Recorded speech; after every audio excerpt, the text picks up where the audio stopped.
Hi, എല്ലാവരും സന്തോഷത്തോടെ ഇരിക്കുന്നോ? ഞാനും കുഴപ്പമില്ലാണ്ടിരിക്കുന്നു കേട്ടോ. അപ്പം നമ്മൾ കഴിഞ്ഞ ദിവസം നമ്മൾ ചെയ്ത വീഡിയോ എന്ന് പറഞ്ഞാൽ നാളുകളെ കുറിച്ചുള്ളതായിരുന്നു. ആദ്യമേ നമ്മൾ പറഞ്ഞത് അശ്വതി നാളിൻ്റെ പ്രത്യേകതകളും അവരുടെ സ്വഭാവങ്ങളും രീതികളും ഒക്കെയാണ് പറഞ്ഞിരുന്നത്. അശ്വതി മുതൽ 27 നാളുകളും നമ്മൾ പറഞ്ഞു തരുമെന്ന് പറഞ്ഞിട്ടുണ്ടായിരുന്നു. ഒരുപാട് പേര് വന്ന് ചോദിച്ചതിൻ്റെ അടിസ്ഥാനത്തിലാണ് ചേച്ചി ഞങ്ങൾക്ക് ജോത്സ്യനെ കാണാൻ പോകത്തില്ല, ഞങ്ങളുടെ കുടുംബത്തിൽ ഇങ്ങനെ വിശ്വാസമില്ല, അതുകൊണ്ട് ചേച്ചി എൻ്റെ നാൾ ഇന്നതാണ്, അതിനെക്കുറിച്ചൊന്ന് പറഞ്ഞു തരുമോ എന്നൊക്കെ ചോദിച്ചിട്ടുണ്ടായിരുന്നു. ക്രിസ്ത്യൻസ് ആയാലും മുസ്ലിംസ് ആയാലും ഒക്കെ.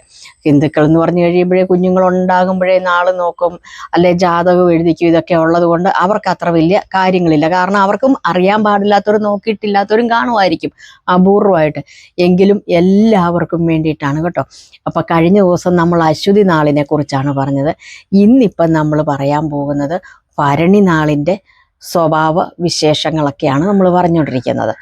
അപ്പം ഭരണി നാളെന്ന് പറഞ്ഞു കഴിഞ്ഞിട്ടുണ്ടെങ്കിൽ അവരുടെ സ്വഭാവം എന്ന് പറഞ്ഞു കഴിഞ്ഞിട്ട് സ്നേഹസമ്പന്നരാണ്, പിന്നെ ദയാലുവാണ്, ഇതെല്ലാമാണ്.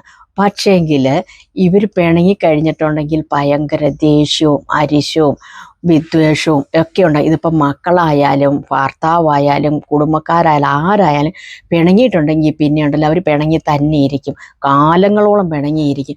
പിന്നെ നമ്മൾ കീറി അങ്ങ് മിണ്ടിയെങ്കിൽ ഇവർ മിണ്ടത്തുള്ളൂ. പിന്നെ ഇവരുടെ പ്രത്യേകത എന്ന് പറഞ്ഞിട്ടുണ്ടെങ്കിൽ ഇവരുടെ കയ്യിലിരിക്കുന്ന ഒരു സാധനം ഇവരാർക്കും കൊടുക്കത്തില്ല. കൈ മുറിഞ്ഞുകൊണ്ട് ചെന്നിട്ടുണ്ടെങ്കിലോ ഇവർ ഉപ്പ് തേക്കത്തില്ല. ആ സമയത്ത് വെന്ത് വേവിച്ച്, അതായത് ഭക്ഷണമൊക്കെ ആണെങ്കിൽ ഇവർക്ക് കഴിക്കാനെടുത്ത് വെച്ചേക്കുന്നതാണേലും ആരെങ്കിലും വിശന്ന് ചെല്ലുവാണെങ്കിൽ ഇവർ അത് കൊടുക്കും. അല്ലാതെ ഇച്ചിരി വീട്ടു സാധനമൊക്കെ ആണെങ്കിലും വായ്പ കൊടുക്കും. കാശോ ഒരു സ്വർണമോ ഒന്നും, ഒരു മറുപ തിരുവിനോ ഒന്നും ഇവരൊരു വിട്ടുവീഴ്ചയും ചെയ്യത്തില്ല. ആ സമയത്ത് അതുപോലെ തന്നെ ഒരു ഡ്രസ്സാണെങ്കിൽ പോലും നമ്മൾ പറയല്ലേ, അയ്യോ ഇത് നല്ലതാകട്ടെ എനിക്ക് ഇഷ്ടപ്പെട്ടെന്നൊക്കെ പറയും. നമ്മളൊക്കെ ആണെങ്കിൽ എന്നാ വേണോ എടുത്തോളാൻ പറയും. പക്ഷെ ഇവരങ്ങനെയല്ല, ഇവർ കൊടുക്കത്തേയില്ല.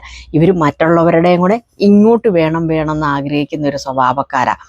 പിന്നത്തെ പ്രത്യേകത എന്ന് പറഞ്ഞിട്ടുണ്ടെങ്കിൽ എല്ലാ കാര്യത്തിലും ഭയങ്കര സത്യസന്ധര.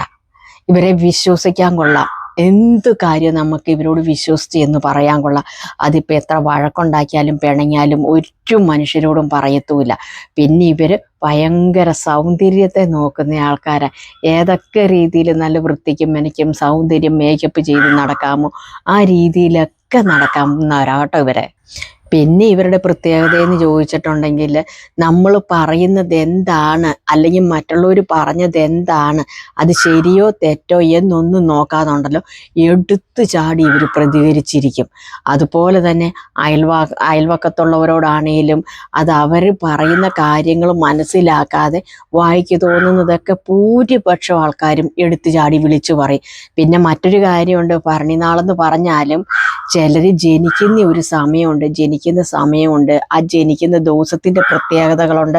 അപ്പം നമ്മൾ ഈ പറയുന്നതിൽ അങ്ങോട്ടും ഇങ്ങോട്ടും ഒക്കെ ചിലപ്പം കുറച്ചൊക്കെ മാറ്റങ്ങളൊക്കെ വരാം. ചിലരുടെ സ്വഭാവത്തിൽ ചിലർ ഭരണി നാൾ തീരാൻ കണക്കിനായിരിക്കും ജനിക്കുന്നത്, ചിലർ ഫുൾ ഭരണി നാൾ കിട്ടും. അപ്പം ജനിക്കുന്ന ദിവസത്തിൻ്റെ ഉണ്ട്, സമയത്തിൻ്റെ ഉണ്ട്, എല്ലാം ഉണ്ട്. നമ്മൾ പറയുമ്പം സ്വഭാവത്തിൻ്റെ കാര്യങ്ങൾ പറയുമ്പം മൊത്തത്തിൽ അങ്ങ് പറയുന്നതേ ഉള്ളൂ കേട്ടോ. അല്ലാതെ ഓരോരുത്തരുടെയും ജനന സമയമൊക്കെ വെച്ച് നമ്മൾ നോക്കിയിട്ട് വേണം ഇത് പറയാനായിട്ട്. ഇത് മൊത്തത്തിലുള്ള അടിസ്ഥാനപരമായിട്ടുള്ള കാര്യങ്ങളാണ് പറയുന്നത്. പിന്നെ ഇവർ പറയുന്ന ഒരു കാര്യമുണ്ട്, ഇവരൊരു കാര്യം പറഞ്ഞു കഴിഞ്ഞാൽ തെറ്റാണെങ്കിലും സമ്മതിക്കത്തില്ല. ആ പറഞ്ഞ കാര്യത്തിൽ തന്നെ അങ്ങ് ഉറച്ചു നിൽക്കും. യാതൊരു വക വിട്ടുവീഴ്ച മനോഭാവവും ഉണ്ടാകുകയില്ല. പിന്നെ ഇവരുടെ വൃക്ഷം എന്ന് പറഞ്ഞാൽ നെല്ലിയാണ്. നെല്ലിയുടെ കാതൽ എന്താണെന്ന് അറിയാമല്ലോ, വെട്ടിയാൽ പോലും ഏക്കത്തില്ല എന്ന് പറഞ്ഞോണക്ക. എത്ര നമ്മൾ പറഞ്ഞ് മനസ്സിലാക്കാൻ നോക്കിയാലും ഇവർ കുലുങ്ങുന്ന ഒരു സ്വഭാവക്കാരുടെ, നെല്ലിമരം പോലെ തന്നെ കഠിനമായിട്ടുള്ള തീരുമാനങ്ങളാണ് ഇവരെടുക്കത്തുള്ളൂ. അത്രയ്ക്ക് കഠിന ഹൃദയമോ ഒരു ദയയും ദാക്ഷിണ്യവും ഒന്നും ഉണ്ടാകത്തില്ല. പക്ഷേങ്കിൽ സ്നേഹമാണെങ്കിൽ ഭയങ്കര സ്നേഹവും കാര്യങ്ങളുമാണ്. പിന്നെ അതുപോലെ തന്നെയാണ് കേട്ടോ ഇവരുടെ മൃഗം ആനയാണ്. ആനയുടെ കാര്യം നിങ്ങൾക്ക് പറഞ്ഞാൽ അറിയാമല്ലോ. എന്ന് വെച്ച് കഴിഞ്ഞാൽ ആന ഏത് പിടിമുറ്റാത്ത മരങ്ങളാണേലും വലിക്കും, എത്ര ഭാരം വേണേലും വലിക്കും. ഇവരും അതുപോലെ കഠിന പ്രയത്നരാ. ഇവരാരെ ആശ്രയിച്ച് കഴിയാനൊന്നും വെക്കത്തില്ല. ഇവർ സ്വന്തമായിട്ട് സ്വന്തം കാലിൽ നിൽക്കാനായിട്ട് എന്ത് ജോലിയും ചെയ്ത് 10 രൂപ ഉണ്ടാക്കാനായിട്ടുള്ളൊരു കഴിവും തൻ്റെ ഇടവും സാമർഥ്യം ഉള്ളവരാ. പരമാവധി ഇവർ ഗവൺമെൻറ് ജോലിക്ക് വേണ്ടിയിട്ട് പരമാവധി ശ്രമിച്ചുകൊണ്ടിരിക്കും. കിട്ടിയില്ലെങ്കിലും മറ്റുള്ള ഏത് ജോലിക്ക് വേണമെങ്കിലും കയറി കൂടുന്നവരുമായി ഇവർ. പിന്നെ ഇവരുടെ പക്ഷി എന്ന് പറയുന്നത് കൊക്കാണ്. കൊക്കെന്ന് പറഞ്ഞു കഴിഞ്ഞാൽ നമുക്കറിയാലോ, പറന്ന ഒരു സ്ഥലത്തെ വെള്ളം പറ്റി മീനൊക്കെ തീർന്നു കഴിഞ്ഞാൽ ഇതുങ്ങൾ അടുത്ത കര പറ്റി പോയി തീറ്റ തേടി ഇവരുടെ കാര്യം നോക്കുന്നവരാ എന്ന് പറഞ്ഞുകൊണ്ട് തന്നെയാണ് ഇവരും. ഒരു സ്ഥലത്തില്ലെങ്കിൽ അടുത്ത സ്ഥലത്ത് പോയി അവനവൻ്റെ ജോലി തേടി പിടിക്കാൻ കഴിവുള്ളവർ തന്നെയാണ് ഇവർ. പിന്നെ ഇവരുടെ നിറം, ഇവർക്ക് രണ്ട് നിറമാണ് ഈ ഭരണി നാളുകാർക്ക് പറയുന്നത്. ഒരു നിറം ചുമപ്പ്, മറ്റൊരു നിറം വെള്ള. ഇത് രണ്ടും ഒരുപാട് ഇവർക്ക് ചേരുന്ന നിറമാണ്. അതുപോലെ തന്നെ ഇവരുടെ ജന്മനക്ഷത്ര കല്ലെന്ന് പറയുന്നത് വജ്രമാണ്. ഇവർക്ക് ഇത്രയും കാര്യങ്ങളിൽ ഇവരെ ഒന്നിച്ച് ചെയ്തിട്ടുണ്ടെങ്കിൽ വളരെ ഗുണമുള്ളൊരു കാര്യമാണ്.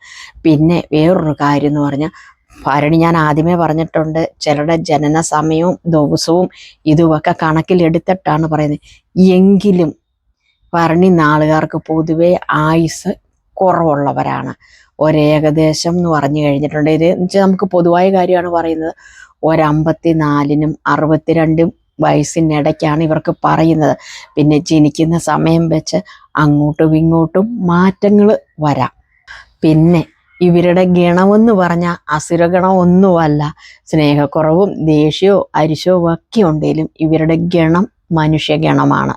പിന്നെ ഇവരുടെ ഭാഗ്യ നമ്പർ 6 അപ്പം ഭരണി നാളുകാർക്ക് എന്തെങ്കിലും കാര്യങ്ങൾ നടക്കാനോ അല്ലാതെ മുടങ്ങിക്കിടക്കുന്നുണ്ടെങ്കിലോ അവർക്ക് എന്ത് കാര്യം സാധിക്കാനായിട്ടാണേലും അവരപ്പം എന്ത് ചെയ്യണമെന്ന് ചോദിച്ചാൽ, ഇത് കണ്ടതിന് ശേഷം നിങ്ങളുടെ സമയം പോലെ നിങ്ങൾക്ക് എന്ത് കാര്യങ്ങളാണോ മുടങ്ങിക്കിടക്കുന്നത്, ആ മുടങ്ങിക്കിടക്കുന്ന കാര്യങ്ങൾ നിങ്ങൾക്ക് ഉറപ്പായിട്ടും നടന്നിരിക്കും. ഞാൻ ഈ പറയുന്നത് പോലെ ചെയ്യുക. എന്താണെന്ന് ചോദിച്ചു കഴിഞ്ഞിട്ട് രാവിലെ 6 തൊട്ട് വൈകിട്ടൊരു 10:30 വരെ നിങ്ങൾക്ക് സമയമുണ്ട്. ഈ സമയത്തിനുള്ളിൽ നിങ്ങളിത് ചെയ്തിട്ട് കിടന്നാൽ മാത്രം മതി. പ്രത്യേകിച്ച് നോയമ്പും കാര്യങ്ങളും ഒന്നും വേണ്ട കേട്ടോ. നിങ്ങളുടെ എന്താ ചെയ്യേണ്ടതെന്ന് ചോദിച്ചിട്ടുണ്ടെങ്കിൽ, മോതിരവിരൽ നിങ്ങൾക്ക് എല്ലാവർക്കും അറിയാലോ. മോതിരവിരൽ, ഈ മോതിരവിരലിൽ നിങ്ങളുടെ ഭാഗ്യ നമ്പർ ഞാൻ പറഞ്ഞു 6 അപ്പം എന്ത് ചെയ്യണം? ഓരോ ഭാഗത്ത് നമ്മൾ 12 എഴുതിയില്ലേ എന്ന് പറഞ്ഞത് പോണക്ക് ഇവിടെ ഇങ്ങനെ 6 അത് കഴിഞ്ഞ് ഈ വര കഴിഞ്ഞ് ഇപ്പുറത്തും 6 മനസ്സിലായല്ലോ? ഒരു ഏഞ്ചൽ നമ്പറാണ് 6. അത് കഴിഞ്ഞ് ഇപ്പുറത്തെ കൈയുടെ കോളത്തിലും 6 എന്ന് എഴുതുക. അതായത് രാവിലെ 6 തൊട്ട് വൈകിട്ടൊരു 10:30 വരെ നിങ്ങൾക്ക് സമയമുണ്ടെന്നേ. അതിനുള്ളിൽ നിങ്ങളിത് ചെയ്താൽ മതി. എന്നുവെച്ചിട്ട് അരമണിക്കൂർ നേരം മായാതെ ഇങ്ങനെ ചുരുട്ടിപ്പിടിക്കുക. ഒന്നേ പച്ചമക്ഷി അല്ലെ നീലമക്ഷി കൊണ്ട് എഴുതിക്കണം. എഴുതിയിട്ട് നിങ്ങളൊരു അരമണിക്കൂർ നേരം നിങ്ങൾ പ്രാർത്ഥനയോടുകൂടി, അരമണിക്കൂർ എന്തായാലും ഇരിക്കുന്നതിന് കുഴപ്പമില്ലല്ലോ, നിങ്ങളുടെ ആവശ്യം പറഞ്ഞ് പ്രാർത്ഥിച്ചുകൊണ്ടിരുന്നോളുക. അത് കഴിഞ്ഞ് നിങ്ങൾ കഴിയൊന്നും കളയാൻ നിൽക്കേണ്ട. സ്വാഭാവികമായിട്ടും അത് മാഞ്ഞു പൊയ്ക്കോളും. നിങ്ങളുടെ ഇപ്പം ജന്മദോഷമാണേലും ആയുസിൻ്റെ പ്രശ്നമാണേലും നിങ്ങൾ എന്ത് കാര്യമാണേലും ആ കാര്യം മനസ്സിലോർത്തിട്ട് വേണം കേട്ടോ ഇത് എഴുതാനായിട്ട്. ഇത് നിങ്ങൾക്ക് ഓരോ നാളുകാർക്കും ഓരോ ഭാഗ്യ നമ്പറുണ്ട്. അതിൻ്റെ അകത്തുണ്ടല്ലോ, കഴിഞ്ഞ ദിവസം കൊച്ചു വഴക്കുണ്ടാക്കി തിരക്കായിപ്പോയി. അശ്വതി നാളിൻ്റെ ഭാഗ്യ നമ്പർ പറയാൻ വിട്ടുപോയി ഞാൻ. അത് ഞാനൊരു ഷോർട്ട് വീഡിയോ പോലെ അശ്വതി നാളിൻ്റെ ഭാഗ്യ നമ്പർ ഏതാണെന്ന് പറഞ്ഞിട്ട് അത് ചെയ്യേണ്ട രീതി ഞാൻ പറഞ്ഞു തരാം കേട്ടോ. അപ്പം നിങ്ങൾക്ക് എല്ലാവർക്കും കാര്യങ്ങളൊക്കെ ഞാൻ പറയുന്നത് വളരെ വ്യക്തമാകുന്നുണ്ടല്ലോ. വ്യക്തമാകാത്തവർക്ക് എന്ത് കാര്യമുണ്ടെങ്കിലും കമൻറ്റ് ബോക്സിൽ വന്ന് കമൻറ്റ് ഇട്ട് കഴിഞ്ഞാൽ ഉറപ്പായിട്ടും ഞാൻ കമൻറ്റ് നോക്കിയിട്ട് മറുപടി പറയുന്നതായിരിക്കുമേ. പിന്നെ പ്രധാനപ്പെട്ട ഒരു കാര്യം, നമ്മളെല്ലാവരും വേണമെന്ന് ആഗ്രഹിക്കുന്ന ഒരു കാര്യമല്ലേ, ഭരണി നക്ഷത്രത്തിൽ ജനിച്ചവർക്കുണ്ടല്ലോ എപ്പോഴും നല്ല ആരോഗ്യവും, കാരണം വലിയ അസുഖങ്ങളോ കാര്യങ്ങളോ ഒന്നും ഇവർക്ക് ഉണ്ടാകാനായിട്ട് സാധ്യതയില്ല. എപ്പോഴും നല്ല ആരോഗ്യപരമായിട്ടിരിക്കും. നല്ല ഉണർവും ഉന്മേഷവും. എന്ന് വെച്ചാൽ ചിലർ ചതഞ്ഞ് എപ്പോഴും ക്ഷീണം, തളർച്ച, എനിക്ക് വയ്യേ എന്നൊക്കെ പറഞ്ഞിരിക്കാൻ. പക്ഷെ ഇവരങ്ങനെയല്ല. ഇവരൊരു ഗ്ലാസ് വെള്ളം, പച്ചവെള്ളം കുടിച്ചാൽ അതിൻ്റെ എനർജി ഇവർക്കുണ്ടാകും. ഇവരെ കാണുന്നത് തന്നെ നമുക്കൊരു സന്തോഷമുള്ളൊരു കാര്യം.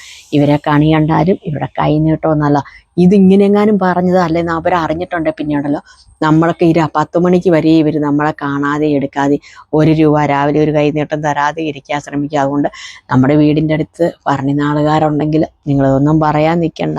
പറയാണ്ട് തന്നെ ഒന്ന് രാവിലെ ഒന്ന് കണി കണ്ട് നോക്കിക്കേ, സൂപ്പറാ. യാദൃശ്യമായിട്ട് 1-ാം തീയതി ഒരു കൈനീട്ടം മേടിച്ച് നോക്കിയേ, അതും അടിപൊളിയായിട്ട് വരും കേട്ടോ.